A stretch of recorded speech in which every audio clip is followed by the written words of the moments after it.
Hi everybody, this is Teresa from Phoenix Gate Crafts, and today I want to talk about planning Christmas gifts. So it's something that commonly happens with those of us who are crafty, and it doesn't even matter what our craft is, that we like to make something for a lot of the people in our lives. Gift giving is just kind of this natural thing that happens, especially if you're crafting something and you wind up actually having something that you can give to somebody else. So today is Friday, August 21st, and as of this recording, there's still about 20 weeks until Christmas.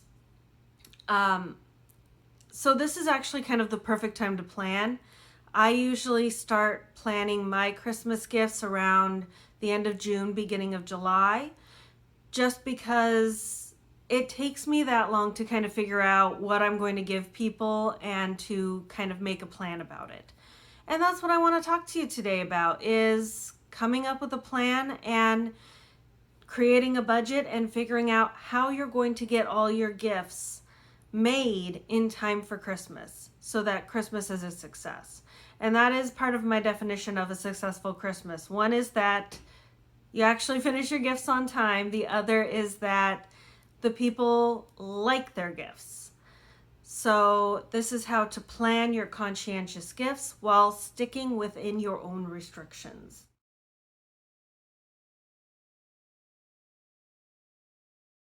So, step number 1. Make a list and check it twice. Actually, make 2 lists. Check it over and over again until you get it right. So the big trick is actually knowing who you're crafting for and what you're going to make them. So something that I like to do is I like to get a piece of binder paper and about every other line put a name on it. One list should be the people for whom you're making gifts, and the other list is people for whom you're buying gifts. There is no shame in not making everybody a gift. You can't necessarily do that. If you want blankets for everybody, you can't make blankets for everybody unless there's only a handful of people, because the average blanket for me takes 3 weeks. If you're knitting and making a queen or king size blanket, it can take months, and there's not a practicality to that. So planning who you're going to make the effort for and who you're not. Some people don't appreciate handcrafted gifts. Don't give them handcrafted gifts. Buy them something that they probably would like. Sometimes you don't have the materials to make everybody gifts. It doesn't really matter what the reason is. It's okay not to make everybody a gift. A purchased gift is not a thoughtless gift. And some people like me, the best gift you can give me is a gift card. I probably won't like it so much if you gave me a knitted sweater, but if you gave me a gift card with enough on it that I can buy my own yarn to make myself a sweater, I'll be happy to oblige. So realize that you've got to tailor your gifts to the recipients.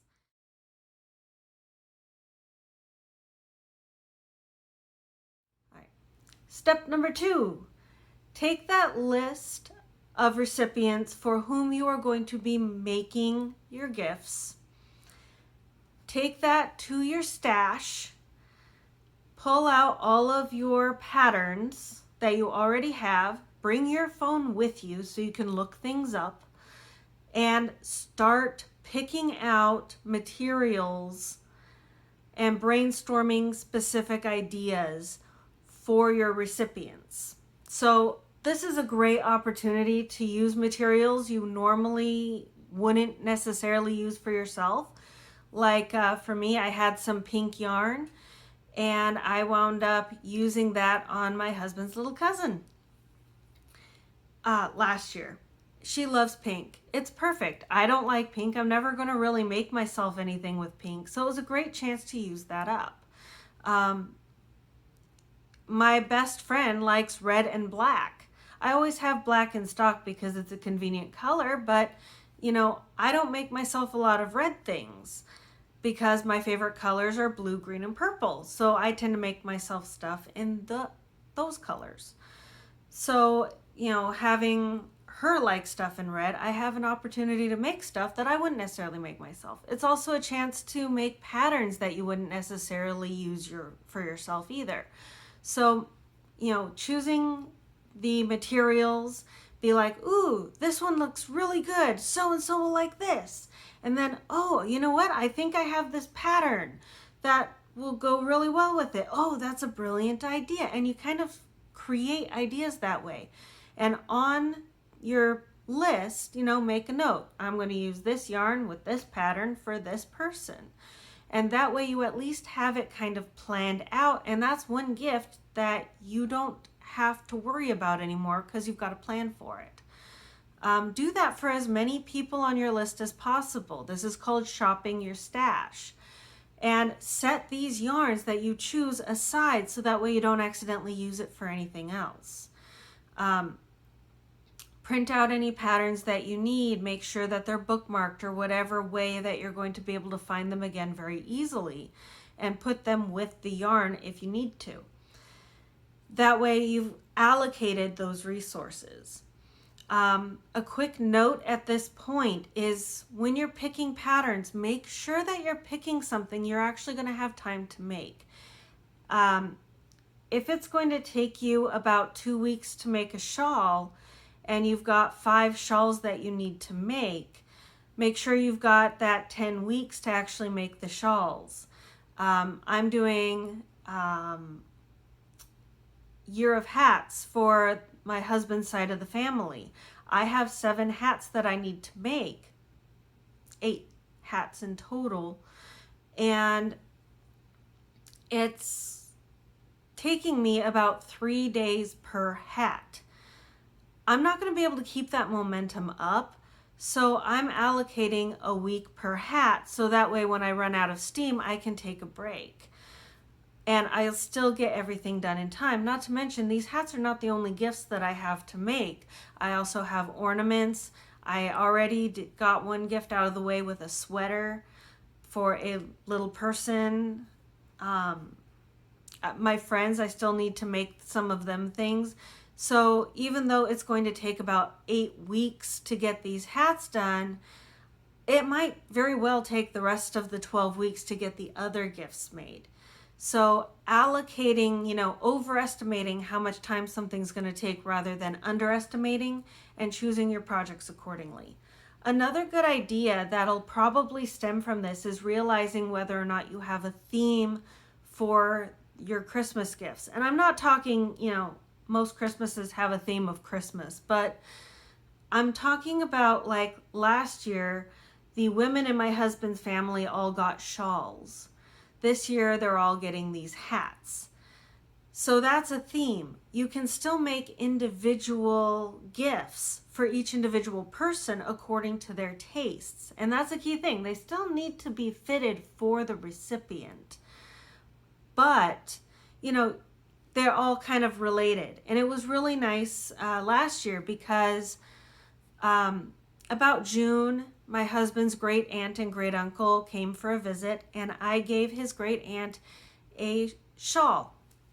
And we noticed the reaction right away that so many of the other women in his family were like, oh, that's a beautiful shawl. I want this. That's actually what spawned the idea of maybe I'll just make everybody shawls. So my husband's mom got a purple shawl that was more of a shawlette and was little. His grandmother got a big shawl in Red Heart Super Saver Macaw because she loved a blanket that I'd made a few years before in that exact colorway. So I made a shawl that looked like it was half of that pattern. One of his aunts likes neutral colors, but she likes a little bit of glitz and glam in it. So I got a yarn that was grayscale with sparkle in it. So each person got something a little bit different, but because it was tailored to their individual styles and their individual tastes, every single person came up to me and said, thank you, this is a wonderful gift, because it was a very thoughtful gift. even though I had that shorthand, that time-saving device of having already made up my mind that everybody was getting the same type of thing.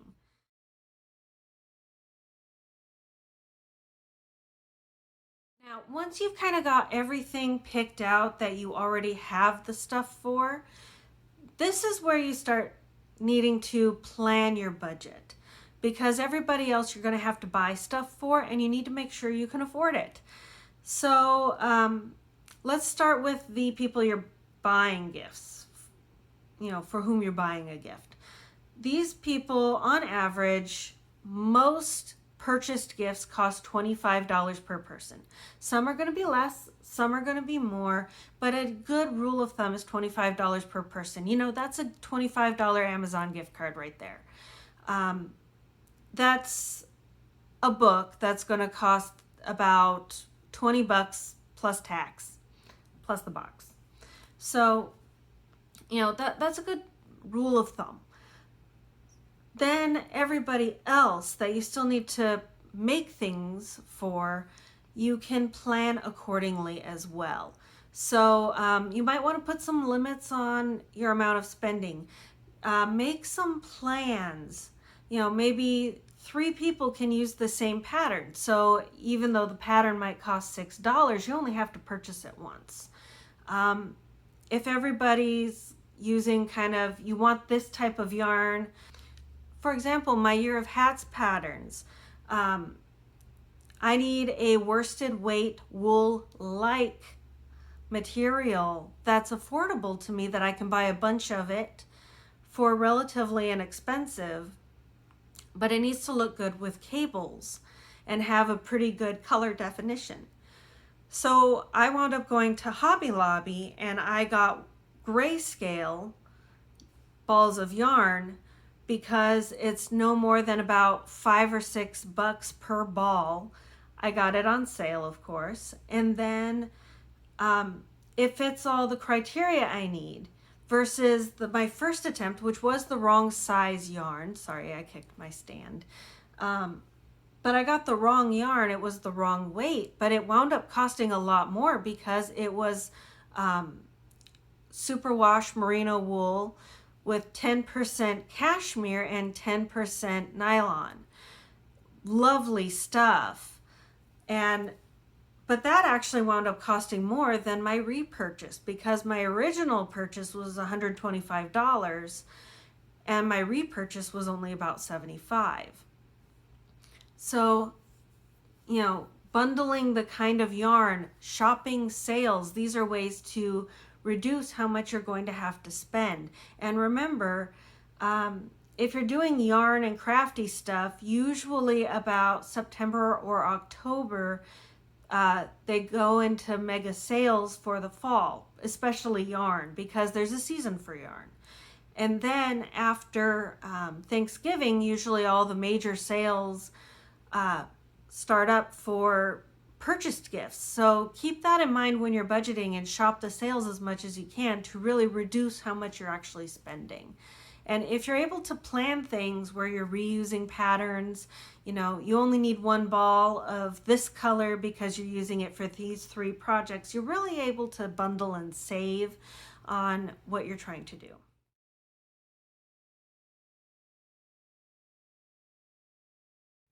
So the third thing I want to talk about is not so much a rule, because at this point you've got your plan, you've considered all the angles, you've really thought about your recipient, and you're getting and making things that they'll probably like. Now it's just a matter of following through on actually making it. The last thing I want to talk about, though, is this term that keeps popping up and has been for the last few years on social media, called Knitworthy. I have some real mixed feelings on this word, because I get where it's coming from, because somebody who loves your knitted items and they're really easy to knit for, they're knitworthy. They are worth the effort of making the item. And because they're going to love it and they're appreciate it, and you kind of get this validation that you had a good gift. The problem is the word worthy. And it kind of has this connotation to me about how your gift is the shiznits and they should like it, and it's on them if they don't like it and they don't give you the response you're looking for, if they're not excited about it. But the problem is that not all gifts are good for all recipients. Like, there's a case study with my mother-in-law. She's in a financial position where she can get pretty much anything she wants, she can buy for herself. So she doesn't need another hat. She doesn't need a shawl. She doesn't like crocheted blankets. If she wants a blanket, she'll go to Walmart and she'll get one that's soft and in colors that she likes. She doesn't need me to make her one, and also she doesn't like me very much. We have a strained relationship. So the fact that it's coming from me doesn't help the situation at all. By these standards, her not being enthusiastic about the gifts that I give her means that she's not knitworthy. The problem is, I'm not giving her anything she likes. My gifts to her are more that she needs a gift. It's expected that I give her a gift, but her tastes, wants, and desires and needs are not being met with my gift, because this gift is more about me than it is about her.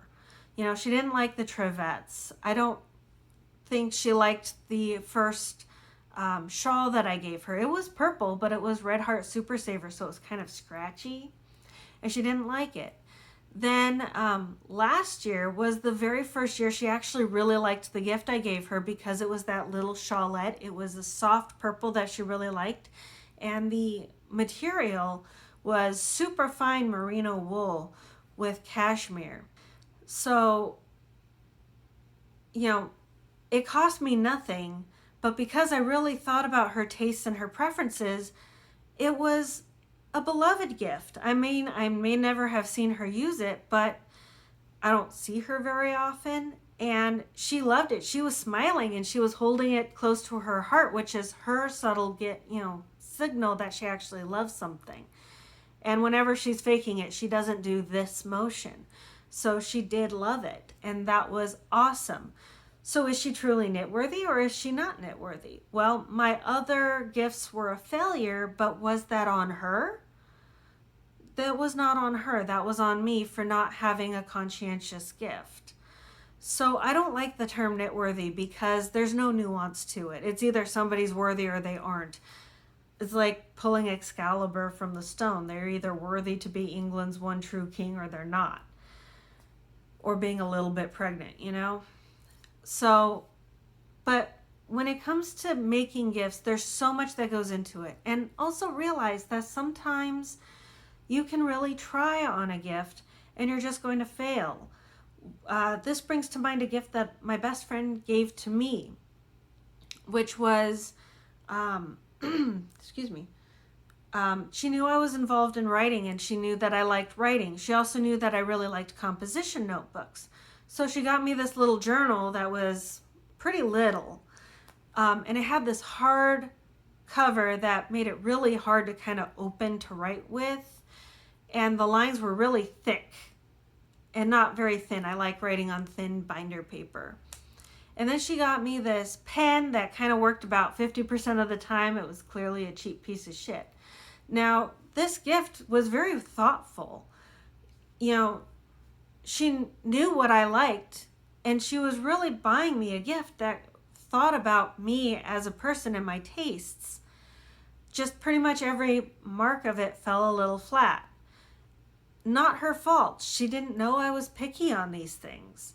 So it's not her fault that that year was kind of a bum gift. And by the way, since I've been knitting and crocheting, every single gift she's gotten me has been right on the money, and I have absolutely loved it. She's given me a project bag that's a good carry case for projects and can hold up to 4 balls of yarn / 4 projects. I've managed to stick 8 small projects in that thing, no problem.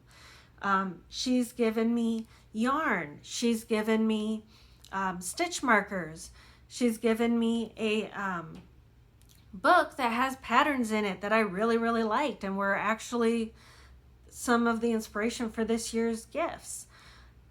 So just because one year the gift doesn't get the reception you're thinking of, maybe something just slightly hit the mark, just a little bit wrong, and you're getting an appropriate response to that, it's not you, it's the gift.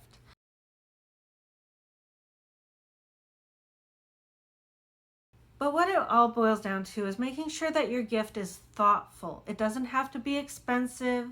It doesn't have to be the perfect gift, but it has to be thoughtful and considerate if you want it to work. And don't be hurt if it doesn't, because sometimes you have to make that choice. Like, you have a time constraint and a budget constraint. There's only so much you can do with that sometimes you're just not going to be able to make something that everybody likes. And that's okay. So anyway, I hope this helped you. Good luck with your planning. And I know it's still August, but have a Merry Christmas. Bye.